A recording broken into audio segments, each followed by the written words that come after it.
Hey, this is John. Hey, John. Hey, John. Yeah, so we were talking on the other line, and you had come across something, and I wanted to record this so we could use it as a training moment, because I think this is a really, really good training opportunity here. So why don't you explain what you just explained to me real quick? I got through a lady's door, and I sat down. You were door knocking, right? I was door knocking, and I sat down and we small talked for 5 minutes, and then we got to business. And I started on the script, and I was explaining that I had just met someone who was he was 70 years old, and he had just had a stroke, but he was convicted. He wanted to make sure his grandchildren were taken care of, and no one was going to be stuck with any funeral expenses. And then she started trying to get me off track, off script, with this thing, I already have life insurance. And I asked her if the life insurance she has is term life insurance that ends after a certain amount of time, or is it whole life insurance that lasts your whole life? And she said she had whole life insurance, although she wouldn't say what kind, and she wouldn't bring it out and show it to me. And from then on, no matter how I tried to get back on script, she just kept saying, I already have whole life insurance. I'm not interested. I already have it. You know, it, whatever it might be. Yeah. Okay. All right. And there's a common thing that new agents kind of experience. And what did you tell her, let's go ahead and make our way to the table when you came in the door? I did, and we made our way to the table. Okay, and then you small talked for about 5 minutes. And did you start when you wanted to start, or did she interrupt you and tell you when to start? She interrupted me and asked what this was about after about 3.5 minutes of small talk. I didn't make it through the full 5 minutes I would have liked. Okay. So what I like to do, and for everybody that's listening, these clients, these people are pros. These people are 60 years old, 65 years old, 70, 80 years old. They have dealt with a ton of salespeople before in their life. So they are pros at throwing salespeople off and keeping control of the situation so that they can tell you no or get out of buying whatever you're selling. Even though they requested the information, for whatever reason, they feel the sales pressure, right? So when the client tells you when to start, you're kind of dead in the water, John, because you just gave them authority. Okay, you always want to kind of look at the situation like whoever takes the authority is like the magic conch, right? So whoever takes the magic conch, they're the ones that gets to talk, right? So whoever takes the authority, they're the ones that have the authority until you take it back. Okay? Okay.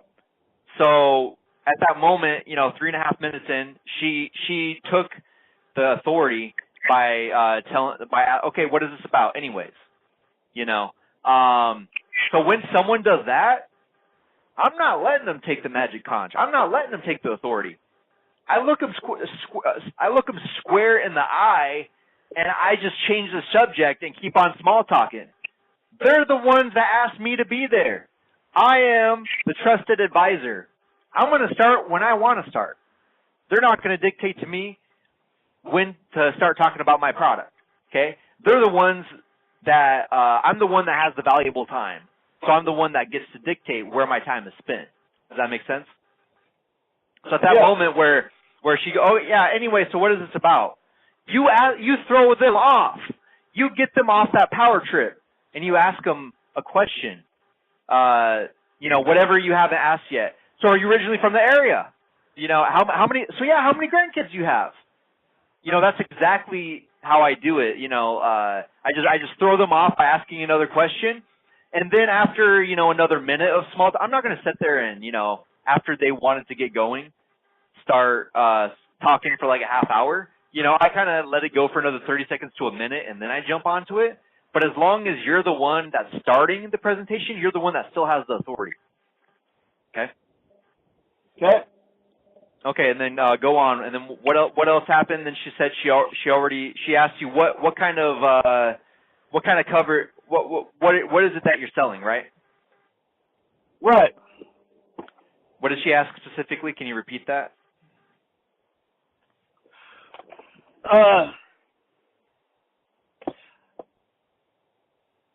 What have you got?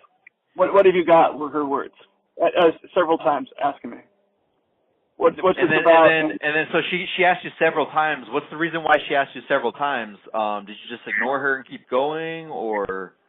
Because each time she tried, I tried to circle back to the script and not really answer her question.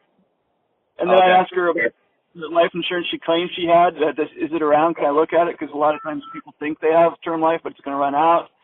And then exactly. Yeah, because everybody's going to, if you give them the option, oh, does it last for the rest of your life or does it expire? Everybody's going to say, oh, it lasts for the rest of my life. They're always going to say whatever is going to throw you off the most. Every time. No matter what. Every time someone says they have coverage, they always have, oh yeah, I have like 20,000. And then, oh yeah, I'm paying $20 a month. And then when you actually pull out the policy, oh, it's a $5,000 policy for $50 a month. Like these people, for whatever reason, it's just the sales pressure, and so they're just trying to say whatever they can, to throw you off and get you out of there. Because people just don't like to be sold, right? So when she asked you what is it exactly that you have, instead of just kind of ignoring her and going back to the script, what you should say, what I would recommend saying is, I always say yeah.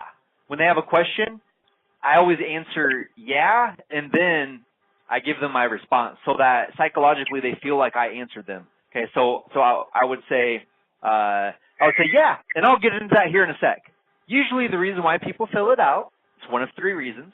Number one, they don't have any funeral insurance, they want to get some. I kind of do it like that. Does that make sense?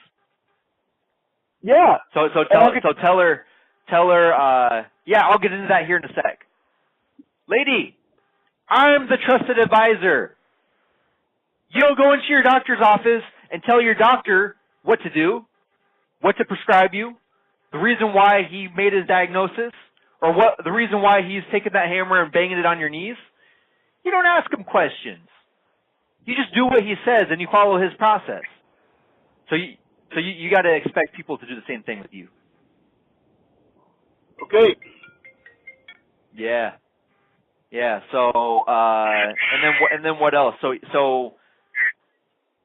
and then when she took the authority she asked you what it was, and then you just kept on going, which is good. But because you didn't kind of answer her question, she kept on asking, and then because she noticed that you kept on going around it, and she probably what happened was maybe a little trust was lost, and then I didn't know what to do besides saying, yeah. Oh, show me this whole life you say you have. I don't want to do that. Right. Yeah. And so what I do in that situation, like I said, I answer yeah, and I'll get into that here in a sec, and then I continue, and then I kind of keep it in the back of my mind that she has some coverage. Okay. So then I'm not gonna, because if you bring up their objection, like I thought this was free, and then if you make the whole conversation about I thought this was free and answering that objection, that's going to be stuck in their mind, and throughout the whole presentation, it's like, I thought this was something else. This is he's trying to sell me something when I thought it was something else, and then they're going to be so disengaged, right? For that example. So you always want to kind of just pivot, answer their objection psychologically by saying yeah, and then throwing the pivot, and then going back to your presentation. And then after you're done getting the medications, everything like that, then at that point you no, it would kind of come up with the three reasons, right? Sure. So you'd say, hey, I'll get into that here in a sec, and then you say, yeah, so usually the reason why people fill it out, and then based upon those three reasons, you're going to know where to go, right?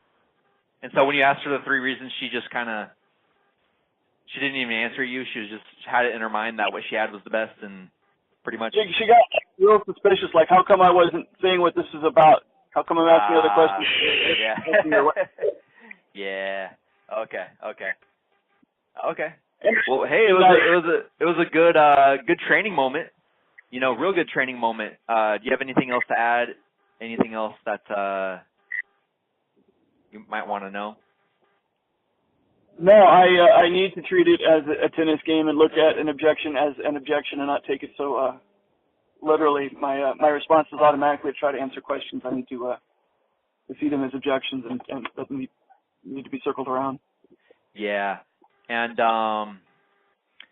yeah, and then in that circumstance, you know, when you give her the one of three reasons,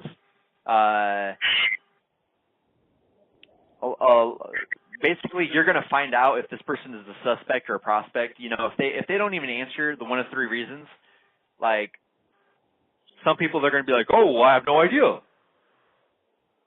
And then you're like, pretty much at that point, it's dead in the water. Like, all right, bye. You know, but if they answer the one of three reasons, oh, number two, or oh, number three, I want to save money, then you know exactly where you're going to go and how you're going to fix your presentation, right? So, okay, you want to save money. All right, that makes a lot of sense. And then you're going to keep going, and then after they pull out their medications, because remember, the more you tell them to do something and the more they respond, the more they're going to continue to do that, okay? And pulling out a policy is sometimes, you know, it's like, oh, I don't know who this guy is, pulling out my policy, it has all my information in it, you know what I mean? So after you got the glass of water, after you got their medications, then you're going to be like, okay, and you said you already have some coverage. Great. What company is that with? Okay, so-and-so. All right, that's a great company. And now, Mr. Smith, in order to give you a proper recommendation, I do need to take a look at what you already do have. So if you could go ahead and grab that policy for me quick, that'd be great. And then you just, you know, start shuffling around your papers, you know, looking down, doing whatever, just assuming that they're going to get up and do it, and they will. So, and then at that point, that's when you're gonna review it, you know, take a look at it, write down the coverage, ask her how long she's had it, and look at all the questions in there, make sure that the agent didn't lie on the application, review the beneficiary, review her social, her date of birth, how to spell her first name, last name, how to spell the beneficiary, everything. Make sure there's no errors, okay, because if there are errors, and a lot of times there are, that's going to be more ammunition to replace it, right? And then once you have all that down, then you're gonna be able to present her a better option, or you know she already has something that's awesome. All right. All right. Thank you for the help. Cool, man. All right. Well, you need anything, let me know. Will do. Take care. All right. Take care. Bye.